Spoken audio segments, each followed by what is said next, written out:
नमस्कार मंडळी, श्री स्वामी समर्थ. स्वागत आहे तुमचं मनापासून माझ्या यूट्यूब चॅनलवरती. आजचा हा दिवस तुम्हा सर्वांना आनंदाचा, सुखाचा आणि समाधानाचा जाऊ देत, हीच मी स्वामींच्या चरणी प्रार्थना करते आणि आजच्या या नवीन व्हिडिओला सुरुवात करते. पण त्या अगोदर तुम्ही माझ्या चॅनलवरती जर नवीन असाल तर चॅनलला पण लगेच सबस्क्राईब करा आणि कमेंटमध्ये श्री स्वामी समर्थ लिहायला अजिबात विसरू नका. उद्या 2 मार्चला म्हणजे सोमवारी होळीचा सण येत आहे. दरवर्षी फाल्गुन महिन्यातील हुताशनी पौर्णिमेला होळी साजरी केली जाते. यंदा हुताशनी पौर्णिमेची सुरुवात 2 मार्चला संध्याकाळी 5:57 होणार आहे आणि समाप्ती 3 मार्चला संध्याकाळी 5:07 होणार आहे. त्यामुळे यावर्षी होळीचा उत्सव 2 दिवसांच्या स्वरूपामध्ये साजरा केला जाणार आहे. 2 मार्चला आपण होलिका दहन करायचं आहे, कारण 3 मार्चला पौर्णिमा संध्याकाळी लवकर समाप्त होत आहे आणि होलिका दहन नेहमी पौर्णिमेच्या शुभ काळातच केलं जातं. त्यामुळे 2 मार्च रोजी संध्याकाळी साधारण 6 ते 8 या वेळेमध्ये होलिका दहनासाठी शुभ मुहूर्त असणार आहे. ज्या घरांमध्ये दर पौर्णिमेला सत्यनारायणची पूजा केली जाते त्यांनी ही पूजा 2 मार्चच्या संध्याकाळीच करायची आहे. होळीच्या दिवशी आपण होळी पेटवतो, तिची पूजा करतो, कारण असा विश्वास आहे की या दिवशी आपल्या मनातील वाईट विचार, नकारात्मकता, आजारपण, दारिद्र्य, क्रोध, लोभ आणि मत्सर यांचे दहन होतं आणि नव्या सकारात्मक सुरुवातीचा मार्ग मोकळा होतो. होळी म्हणजे वाईटावर चांगल्याचा विजय आणि म्हणूनच हा सण आनंदाने आणि श्रद्धेने साजरा केला जातो. होळी साजरी करण्यामागे अनेक पुराणांमधील कथा सांगितल्या जातात आणि त्या सर्व कथांमधून आपल्याला एकच संदेश मिळतो की वाईट गोष्टींचा त्याग करून चांगुलपणाचा स्वीकार करायचा. पण असंही म्हटलं जातं की या दिवशी तंत्रमंत्राचा प्रभावही जास्त असतो, म्हणून होळीच्या दिवशी शक्यतो कोणाचाही उरलेलं किंवा परान्न हे अन्न खाऊ नये असं सांगितलं जातं. पौर्णिमेचा दिवस हा लक्ष्मी प्राप्तीसाठी आणि धनप्राप्तीसाठी खूप महत्त्वाचा मानला जातो. अशी श्रद्धा आहे की या दिवशी माता लक्ष्मी पृथ्वीवरती भ्रमण करत असते आणि ज्या घरात तिची भक्ती, सेवा आणि योग्य उपाय केले जातात त्या घरात ती धनधान्य, समृद्धी आणि ऐश्वर्य प्रदान करते. आणि म्हणूनच आजच्या या व्हिडिओमध्ये मी तुम्हाला एक अतिशय सोपा पण प्रभावी असा उपाय सांगणार आहे. सोमवारी होळीच्या दिवशी तुम्हाला फक्त 5 रुपयांचं एक नाणं विशिष्ट ठिकाणी ठेवायचं आहे. असं मानलं जातं की हा उपाय श्रद्धेने आणि योग्य पद्धतीने केला तर घरातील आर्थिक अडचणी हळूहळू दूर होतात, पैशांची कमतरता कमी होते आणि घरात धनसंपत्तीचा प्रवाह वाढू लागतो. हे 5 रुपयाचं नाणं नेमकं कुठे ठेवायचं आणि हा उपाय कसा आणि कोणत्या वेळेत करायचा याबद्दलची संपूर्ण माहिती आजच्या व्हिडिओमध्ये मी तुमच्यासोबत शेअर करणार आहे. त्यामुळे व्हिडिओ हा स्किप न करता शेवटपर्यंत नक्की पहा, जेणेकरून तुमच्यापर्यंत योग्य ती माहिती पोहोचेल. आणि तुम्ही माझ्या चॅनलवरती जर नवीन असाल तर चॅनलला पण लगेच सबस्क्राईब करा आणि बेल आयकॉनला पण प्रेस करा, म्हणजे मी जेव्हा कधीही नवीन व्हिडिओज अपलोड करेन त्याचं नोटिफिकेशन सर्वात आधी तुम्हाला मिळेल आणि तुमचा एकही व्हिडिओ हा मिस होणार नाही. तसेच खाली असलेल्या हाय बटनवर सुद्धा क्लिक करा. तर आजच्या या व्हिडिओमध्ये तुम्हाला मी जो उपाय सांगणार आहे तर हा उपाय तुम्ही सोमवारी होळीच्या दिवशी संध्याकाळी करायचा आहे आणि संध्याकाळी 6 वाजल्यानंतर रात्री 12 वाजेपर्यंत तुम्ही हा उपाय कधीही करू शकता, कारण होळीची रात्र ही पौर्णिमेची रात्र मानली जाते आणि पौर्णिमा तिथी ही माता लक्ष्मीला समर्पित असल्यामुळे या दिवशी केलेला कोणताही शुभ उपाय अधिक फलदायी ठरतो असं मानलं जातं. त्यामुळे हा उपाय श्रद्धेने केल्यास त्याचे चांगले परिणाम नक्कीच अनुभवायला मिळू शकतात. जर तुमच्या आयुष्यात सध्या आर्थिक अडचणी चालू असतील, मन अस्वस्थ असेल, घरात वारंवार काही ना काही संकट येत असतील किंवा कामामध्ये अडथळे येत असतील तर अशा वेळी सकारात्मक भावना आणि श्रद्धेने केलेला हा छोटासा उपाय तुम्हाला मानसिक आधार देऊ शकतो आणि हळूहळू परिस्थितीमध्ये सुधारणा घडवून आणू शकतो. अनेकदा असं होतं की घरात पैसा येतो पण टिकत नाही, अनपेक्षित खर्च वाढतात, कितीही मेहनत केली तरी त्याला योग्य यश मिळत नाही, व्यवसायामध्ये वाढ होत नाही, सतत उसने पैसे घ्यावे लागतात किंवा कर्जाचा ताण हा जाणवत राहतो.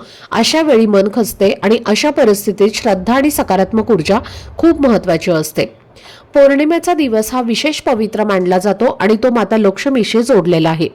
म्हणून या दिवशी लक्ष्मीची मनापासून प्रार्थना करून घरात स्वच्छता ठेवून आणि शांत वातावरणात हा उपाय केल्यास मनाला समाधान मिळते आणि घरात सकारात्मक ऊर्जा निर्माण होते. असं मानलं जातं की माता लक्ष्मीला नाणं हे अतिशय प्रिय आहे आणि आपण तिच्या प्रतिमेमध्ये पाहतो की तिच्या हातातून नाण्यांचा वर्षाव होत असतो, जे समृद्धीचं प्रतीक आहे. म्हणून नाण्याच्या संबंधित उपाय या दिवशी अधिक प्रभावी मानले जातात. हा उपाय घरातील कोणतीही व्यक्ती करू शकते, स्त्री असो, पुरुष असो किंवा मोठ्या कोणत्याही वयातील मुलंही यामध्ये सहभागी होऊ शकतात. पण उपाय करण्यापूर्वी घरातील देवघर स्वच्छ करून दिवा लावायचा आहे, धूपदीप अगरबत्ती लावून घरातलं वातावरण हे प्रसन्न करायचं आहे आणि शक्य असल्यास तुळशी समोरही एक दिवा लावायचा आहे. कारण प्रकाश आणि सुगंध यामुळे घरात शांत आणि सकारात्मक वातावरण तयार होते आणि त्यानंतर तुम्ही शांत मनाने हा उपाय करायचा आहे. आता हा उपाय करण्यासाठी तुम्हाला एक चांदीची वाटी लागणार आहे. जर तुमच्या घरामध्ये चांदीची वाटी असेल तर ती तुम्ही अवश्य घ्यायची आहे. चांदीची वाटी तुमच्याकडे नसेल तर मग तुम्ही स्टीलची किंवा एखादी मातीची पणती असेल तर ती सुद्धा घेऊ शकता, किंवा मातीचं भांडं असेल तर ते घेतलं तरी सुद्धा चालेल. फक्त तुम्हाला प्लास्टिकची वाटी जी आहे तर ती अजिबात घ्यायची नाही. त्यानंतर त्या वाटीमध्ये तुम्हाला 4 ते 5 चमचे शुद्ध गाईचं दूध जे आहे तर ते तुम्हाला टाकायचं आहे. दूध हे तुम्ही गरम केलेलं नसावं, कच्चं दूध तुम्हाला यासाठी घ्यायचं आहे. चुकूनही तुम्हाला म्हशीचं किंवा इतर कोणतंही दूध हे घेता येणार नाही. फक्त गाईचं दूध हे तुम्हाला घ्यायचं आहे. त्यानंतर ते 2 ते 3 चमचे त्या वाटीमध्ये तुम्हाला ठेवायचं आहे आणि त्यासोबतच तुम्हाला थोडीशी हळद टाकायची आहे. चिमूटभर हळद टाकली तरी सुद्धा चालेल आणि त्यानंतर थोडीशी खडीसाखर जी असते, जी आपण प्रसादामध्ये वापरतो, तर ती तुम्हाला थोडीशी खडीसाखर यामध्ये टाकायची आहे. जर तुमच्याकडे खडीसाखर नसेल तर तुम्ही घरामध्ये जी साधी साखर चहासाठी वापरता ती घेतली तरी सुद्धा चालेल. व्यवस्थित तुम्हाला ती मिक्स करून घ्यायचं आहे दुधामध्ये आणि त्यानंतर तुम्हाला 5 रुपयाचं एक नाणं घ्यायचं आहे. स्वच्छ धुवून घ्यायचं आहे. गंगाजल असेल तर गंगाजलाने धुवायचं आहे, नसेल तर तुम्ही स्वच्छ पाण्याने धुतलं तरीही चालेल. आणि त्यानंतर हे नाणं जे आहे तर ते तुम्हाला त्या दुधामध्ये त्या वाटीमध्ये टाकायचं आहे. आणि त्यानंतर ही वाटी जी आहे तर ती वाटी आपल्याला आपल्या बाल्कनीमध्ये किंवा टेरेसवरती किंवा खिडकीमध्ये जिथे चंद्रप्रकाश पडतो तर त्या चंद्रप्रकाशामध्ये तुम्हाला ही वाटी जी आहे तर ती ठेवायची आहे. फक्त चंद्रप्रकाश जो आहे तर तो त्या दुधावरती पडेल अशा पद्धतीने, त्या वाटीवरती पडेल अशा पद्धतीने तुम्हाला ती दुधाची वाटी जी आहे तर ती चंद्रप्रकाशामध्ये ठेवायची आहे. पौर्णिमेच्या दिवशी चंद्र हा 16 कलांनी परिपूर्ण असतो आणि या वेळेला ज्या काही सकारात्मक लहरी आहेत, लक्ष्मी तत्व जे आहे तर ते खूप जास्त प्रमाणामध्ये जागृत असते. या दिवशी चंद्रप्रकाशातून अमृताचा वर्षाव होत असतो आणि जेव्हा आपण ही वाटी चंद्रप्रकाशामध्ये ठेवतो तेव्हा ते नाणं सुद्धा सिद्ध होत असतं. आता ही वाटी तुम्ही चंद्रप्रकाशामध्ये ठेवल्यानंतर 1 ते 1.5 तास तशीच तुम्हाला चंद्रप्रकाशामध्ये ठेवायची आहे. त्यानंतर त्यावरती तुम्हाला एक झाकण घालून ती वाटी तिथेच रात्रभर तुम्हाला चंद्रप्रकाशामध्ये ठेवायची आहे. दुसऱ्या दिवशी सकाळी लवकर उठायचं आहे. अगदी 6च्या आधी तुम्हाला उठायचं आहे. उठल्यानंतर त्या चांदीच्या वाटीमध्ये जे 5 रुपयाचं नाणं आपण ठेवलेलं आहे तर ते तुम्हाला काढून घ्यायचं आहे आणि ते स्वच्छ धुवून घ्यायचं आहे. त्यानंतर जे दूध असणार आहे तर ते दूध तुम्हाला पिंपळ वृक्षाला अर्पण करायचं आहे. तुमच्या घराच्या जवळ पिंपळ वृक्ष नसेल तर तुम्ही तुळस सोडून तुम्ही इतर कोणत्याही झाडाला हे दूध अर्पण करू शकता. त्यानंतर स्वच्छ स्नान करून झाल्यानंतर तुम्हाला तुमच्या देवघरातल्या देवांची पूजा अर्चा करून घ्यायची आहे आणि हे जे 5 रुपयाचं नाणं आहे तर हे नाणं तुम्हाला तुमच्या देवघरामध्ये ठेवून त्याची पूजा करायची आहे. त्यावरती तुम्हाला हळद कुंकू अक्षदा फूल अर्पण करायचं आहे. धूपदीप अगरबत्ती ओवाळून घ्यायची आहे, कारण हे जे नाणं आहे तर ते सिद्ध होत असतं आणि त्या नाण्यामध्ये लक्ष्मीला आकर्षित करण्याची खूप जास्त प्रमाणामध्ये शक्ती असते. आणि जेव्हा हे नाणं आपण आपल्या देवघरामध्ये ठेवतो तेव्हा आपल्या घरामध्ये चोहोबाजूनी धनसंपत्ती पैसा येऊ लागतो.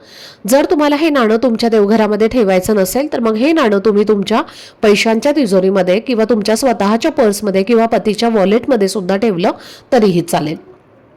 हे नाणं जोपर्यंत तुम्हाला तुमच्याकडे आहे तोपर्यंत तुम्हाला ते अजिबात खर्च करायचं नाही.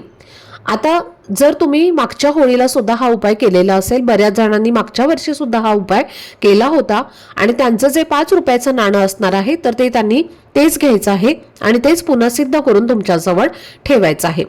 जोपर्यंत हे नाणं तुमच्याकडे आहे तोपर्यंत तुम्हाला कधीही पैशाच्या आर्थिक अडचणी ज्या आहेत तर त्या येणार नाहीत. तर अशा पद्धतीने हा उपाय जो आहे तर तो नक्कीच तुम्हाला होळीच्या दिवशी करायचा आहे. त्याचबरोबर जर तुम्हाला या दिवशी एकाक्षी नारळ भेटला तर तो आवर्जून तुम्हाला खरेदी करून आणायचा आहे. एकाक्षी नारळ म्हणजे ज्या नारळाला एक डोळा असतो अशा नारळाला एकाक्षी नारळ असं म्हटलं जातं. तर ते नारळ साक्षात माता लक्ष्मीचं प्रतीक मानलं जातं.